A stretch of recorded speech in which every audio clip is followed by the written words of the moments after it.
मुनमुन जी हमारे साथ जुड़ी हैं पानीपत से। जी मुनमुन बताएं। Hello hello hello. जी मुनमुन बताएं। हाँ, मैं पानीपत से मुनमुन बोल रही हूँ। मैडम, मेरे छोटे बेटे की समस्या है।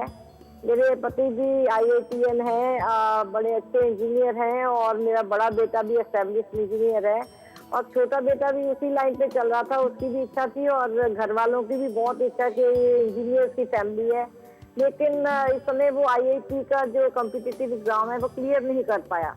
उससे वो बड़े डिप्रेशन में चला गया, और अभी फादर भी गुस्सा करते हैं थोड़ा सा, और बड़ा भाई भी, तो उसके ऊपर बड़ा प्रेशर सा पड़ गया है, और ऐसे लगता है कि कहीं कुछ कर ना बैठे, बड़ा डिप्रेशन में आ गया है। मैं क्या करूं, आप मुझे बताइए। आप ये बताएं मुनमुन जी कि वो खुद क्या कहता है, वो IIT करना चाहता है कि नहीं करना चाहता है? नहीं, वो करना चाहता था, वो भी, उसको ही फादर से बहुत ही लगाव था, और फादर उसके आइडियल थे, और भाई भी, लेकिन वो नहीं किसी तरह से कर पाया, तो वो एकदम से डिप्रेशन में चला गया और बड़ा रिएक्ट करता है। देखिए, आज के वक्त में बहुत सारी ऑप्शंस खुली हैं। आप उनको खुद सलाह दे सकते हैं, और सबसे पहले आप उनका एक एप्टीट्यूड टेस्ट करवाएं, उनका IQ खुद को चेक करवाएं, क्योंकि IIT को क्लियर करना भी इतना आसान नहीं है, और IIT के अलावा भी बहुत सारी ऑप्शंस, बहुत सारी स्ट्रीम्स खुली हुई हैं। उनको ऑप्शंस दें आप, और वो खुद बैठे जो कि कंफर्टेबल है। एक तो प्लीज़ आप अपने हस्बैंड से और बड़े बेटे से बात करें कि डांटने से और डिप्रेस होने से कुछ नहीं होगा। आपको उनके साथ, जो भी उसके साथ कंफर्टेबल है उस बच्चे के साथ, वो साथ में बैठे, मिलकर डिफरेंट जो स्ट्रीम्स हैं उनके बारे में अवेयर कराए, क्योंकि आजकल सिर्फ IIT तक सीमित रहने की ज़रूरत नहीं है, बहुत कुछ और संभव है इसी स्ट्रीम में। अगर आप इंजीनियरिंग करना चाहते हैं, आप उसके साथ आर्किटेक्ट बन सकते हैं, या फिर कई और चीज़ें हैं जो वो बच्चा कर सकता है। उसके एप्टीट्यूड को देखना पड़ेगा। कॉल मित्रा आपका हमारा दोनों का प्रोग्राम है। ये प्रोग्राम इस आधे घंटे तक सीमित नहीं है, इसके बाद भी हमारी फ़ोन कॉल्स खुली रहती हैं, तो अगर आप हमारे साथ बाद में जुड़ना चाहते हैं, आप नंबर देख पा रहे हैं, उस पर भी फ़ोन कर सकते हैं। फिलहाल हमारे साथ रवि जुड़े हैं दिल्ली से। जी रवि जी नमस्कार।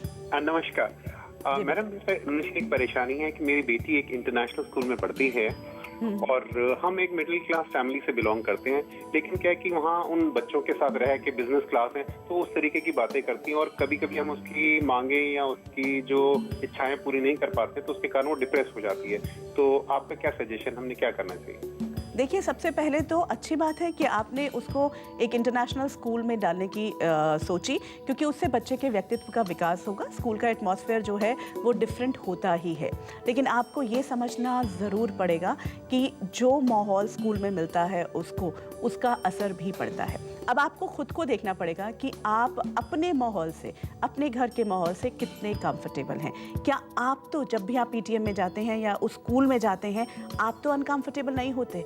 अपनी रियलिटी को बच्चे के साथ शेयर करें।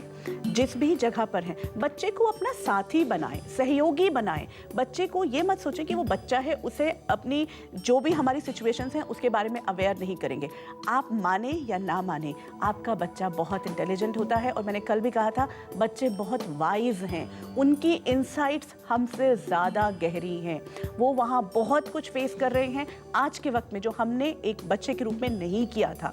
इसीलिए have confidence in them, tell them, make them understand हमारी सिचुएशन क्या है। आपका बच्चा खुद सलाह देगा कि पापा मम्मा हमें कैसे करना चाहिए। तो ये कुछ बातें जो हैं, अगर हम अपने जीवन में शामिल करेंगे, डरेंगे नहीं, तो बच्चे और आप जो हैं वो दोस्त बनते जाएंगे।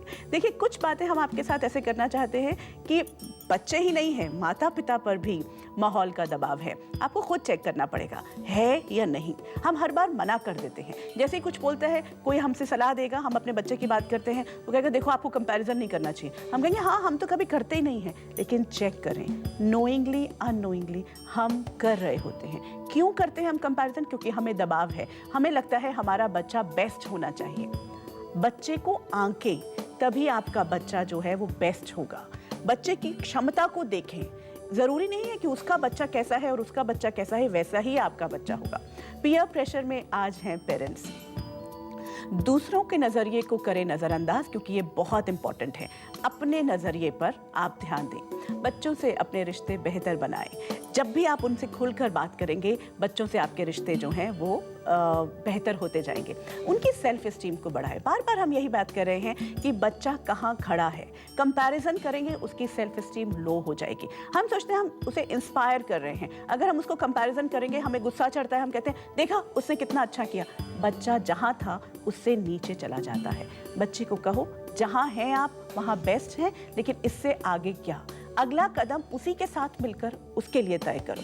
बच्चों का विकास किस दिशा में हो रहा है, इसका ध्यान बहुत ज़रूरी है रखना।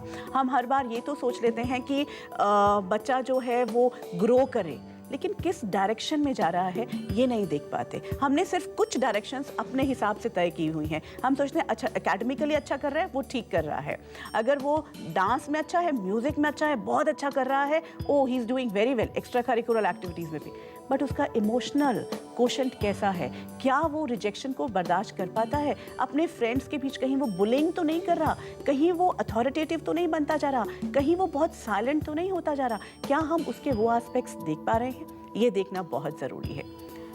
आप अपने आप को चेक करें, क्योंकि जेलसी एक बहुत बड़ा फैक्टर है आपके लिए भी। पीयर प्रेशर में सबसे बड़ा फैक्टर होता है हम दूसरों की सफलता से कितने प्रभावित होते हैं। वो वहाँ तक पहुँच गया, उसने वो अचीव कर लिया, उसके पास वो घर आ गया, उसके पास ऐसी गाड़ी आ गई है, मेरे पास कब आएगी। ये जब आप अपने आप से कहेंगे और आपस में हस्बैंड वाइफ बात कर रहे होंगे, बच्चे तक ये बात पहुंचेगी और वो इसे नेचुरल मानने लग जाएगा। इसीलिए खुद को चेक करें कि क्या जेलसी फैक्टर मुझ में भी है। अगर वो है तो उसे निकालना बहुत ज़रूरी है, ताकि वो आपके बच्चे तक शिफ्ट ना हो।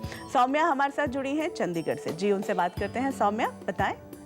हेलो, मैं सौम्या बोल रही हूँ चंडीगढ़ से। जी बताएं। मैं एक डॉक्टर हूँ, मेरे हस्बैंड भी डॉक्टर है। मेरे बेटे ने अभी MBBS के एग्जाम्स दिए हैं, लेकिन अचानक से वो मुझे कहता है आकर कि मैं टैटू आर्टिस्ट बनना चाहता हूँ, मैं डॉक्टर नहीं बनना चाहता। तो मेरे लिए तो ये काफ़ी शॉकिंग है। तो मैं उसे समझा के थक गई हूँ कि अब अचानक से, मतलब इतने साल आपने डॉक्टर की पढ़ाई की है, इतनी मेहनत की है, अचानक से टैटू आर्टिस्ट एकदम कम्प्लीटली डिफरेंट फील्ड है। तो मेरे तो कुछ समझ में नहीं आ रहा है कि मैं क्या करूँ। सौम्या, आप एक बात बताएं, आपका बच्चा MBBS बिल्कुल ही नहीं करना चाहता या दोनों चीज़ें साथ साथ कर सकता है? देखिए, टैटू आर्टिस्ट अच्छा है, एक नया टैलेंट है, एक नई चीज़ है, और एक इसको आप एक हॉबी के रूप में भी ले सकते हैं, क्योंकि टैटू आर्टिस्ट बनने के लिए मुझे नहीं लगता कि आपको बहुत ज़्यादा वक्त देना पड़ेगा। हाँ, MBBS की पढ़ाई के लिए आपको वक्त देना पड़ेगा, लेकिन अगर उनमें पैशन है, उनके साथ एक खुलकर बातचीत करें, उनको समझाएं कि टैटू आर्टिस्ट बनने के बाद आपका क्या फ्यूचर है, उसके बारे में मैं नहीं जानती, आपके फादर नहीं जानते, और शायद आप भी उतने ज़्यादा अवेयर नहीं हैं। तो हम एक सेफ साइड भी चले। अपनी मेडिकल की पढ़ाई, जो कि उस अच्छे होंगे तभी तो उन्होंने क्लियर किया और 2 साल तक वो आगे बढ़ चुके हैं, वो भी करें, और साथ में टैटू आर्टिस्ट बनने की जो उनकी जो टेक्निक है वो सीखते जाएं। उसमें बहुत ज़्यादा वक्त नहीं लगेगा, मुझे लगता है उनका जो खुद आर्टिस्टिक बेंट ऑफ माइंड होगा तो वो सीखते जाएंगे।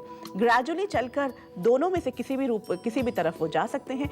एक उनके साथ बैठकर जब हम एक खुले रूप में बात करेंगे, हम एकदम से शॉक नहीं होंगे। हमें ये समझना पड़ेगा कि हो सकता है मेडिकल की पढ़ाई में वो इतना स्ट्रेस्ड हो रहा हो कि उसे कुछ अपने लिए एक रास्ता निकालना हो क्रिएटिविटी का। अगर उसने खुद ही निकाल लिया है, there is nothing wrong. I think it's a very good way कि आप दोनों जो हैं, दोनों रास्तों को साथ लेकर चलें। वो तभी हो पाएगा जब आप उसकी नीड को एक्सेप्ट करेंगे। हमें से ज़्यादातर पेरेंट्स की प्रॉब्लम ये हो जाती है कि हम एकदम से, जब बच्चा कुछ आकर बोलता है ऐसा, हम एकदम से शॉक में चले जाते हैं और हम बोलते हैं कि ओहो, ये तो कर ही नहीं सकते। और दूसरी तरफ बच्चा भी इतना रिजिड हो जाता है, क्योंकि वो सोचता है कि मेरे पेरेंट्स ने मुझे मना ही करना है। दोनों को ही सोचने की ज़रूरत है, समझने की ज़रूरत है कि दोनों अपनी अपनी जगह पर ठीक हैं। अब एक प्लेटफॉर्म पर लाने की ज़रूरत है। कॉल मित्रा वो प्रोग्राम है, वो प्लेटफॉर्म है जिस पर आप दोनों एक साथ आ सकते हैं और अपनी बात कह सकते हैं। जैसे ही एक नॉन जजमेंटल प्लेटफॉर्म पर आप पहुंचेंगे कि जिसमें ना आप गलत हैं ना मैं गलत हूं, तो रास्ता निकलता जाएगा और दोनों ही रास्ते अपनाए जा सकते हैं। ज़िंदगी बहुत बड़ी है, बहुत कुछ प्राप्त किया जा सकता है। अगर वो 1 साल का ब्रेक भी लेना चाहे तो व्हाई नॉट, क्या फ़र्क पड़ता है, क्योंकि उसके आगे वो मेडिकल कर ही लेगा। अगर 2 साल निकाल लिए हैं तो आगे भी निकाल लेगा। ये कुछ बातें हम आपके साथ करना चाह रहे हैं कि हमने बच्चों को ये तो बता दिया कि वो किस डायरेक्शन में जाएं, लेकिन क्या हम उसके मूल्यों को देख पाए हैं? आज भी अगर वो एक अलग डायरेक्शन को लेना चाहता है, वो किन मूल्यों पर चल रहा है? हमने ये सोच लिया कि एक पेरेंट ने इनफैक्ट मुझसे बात भी की थी कि क्या बच्चे को सच बोलना सिखाना चाहिए। आज अगर पेरेंट्स इस पर पहुंच चुके हैं, क्योंकि सच बोलने से तो वो हारता ही जाएगा। हमने हार और जीत का नाम किसको दे दिया है? क्या सचमुच आज हम सच बोलते बोलते अगर यहाँ तक पहुँचे हैं तो क्या हम हार रहे हैं, या झूठ बोलते बोलते हमने अपने रिश्तों के बीच में क्या ले आए हैं तो क्या हम जीत गए हैं? झूठ बोलकर अगर हमने अचीवमेंट्स की हैं, खुद अपने अंदर झांक कर देखें, क्या हम खुश हैं? क्या ये हमारी अचीवमेंट्स हैं? क्या हम जिस आनंद को प्राप्त करना चाहिए उसको हम आनंद प्राप्त कर पा रहे हैं? ये कुछ बातें जिस दिन अपने आप से जानेंगे तब हमें पता चलेगा कि हमने किन मूल्यों को छोड़ा है। एक दर्शक हमारे साथ जुड़े हैं बॉम्बे से। जी हेलो। हेलो जी हेलो मैडम, एक्चुअली मेरा ये प्रॉब्लम है कि मेरा बेटा 9th में 13 ईयर ओल्ड है, बट प्रॉब्लम है कि वो बिल्कुल पढ़ना नहीं चाहता। उसको डांस में इंटरेस्ट है, ड्रामाज में इंटरेस्ट है, पर वो बोलता मुझे बेसिक पढ़ाई अब भी छोड़ दूँ करके, मुझे पढ़ना ही नहीं है। बिल्कुल, आप देखिए उसको डांस में इंटरेस्ट है, ड्रामा में इंटरेस्ट है, बाकी सारी एक्स्ट्रा करिकुलर में एक्टिविटीज़ में इंटरेस्ट है। आप उससे बिल्कुल, जो भी हमने बात की, वक्त बहुत है। अगर प्रेशर नहीं होगा, स्ट्रेस नहीं होगा, हमारे पास बहुत एनर्जी है, बहुत वक्त है, वो दोनों चीज़ें इकट्ठी कर सकता है। जब आप दोनों के एस्पेक्ट्स को समझते जाएंगे, वो जो रास्ते हैं वो अपने आप खुलते जाएंगे। कॉल मित्रा में आज इतना ही, लेकिन आपको बता दें कि फ़ोन लाइंस खुली हुई हैं और हम और आप साथ रह सकते हैं। जो बातें आज हमने समझी हैं वो अगर हम अपने जीवन में अपनाते जाएं तो पीयर प्रेशर दूर दूर तक हमारे पास नहीं होगा। Call Mitra the helpline show में आज इतना ही, लेकिन ये फ़ोन लाइंस आपके लिए खुली रहेंगी। आप कभी भी हमसे संपर्क कर सकते हैं। नमस्कार।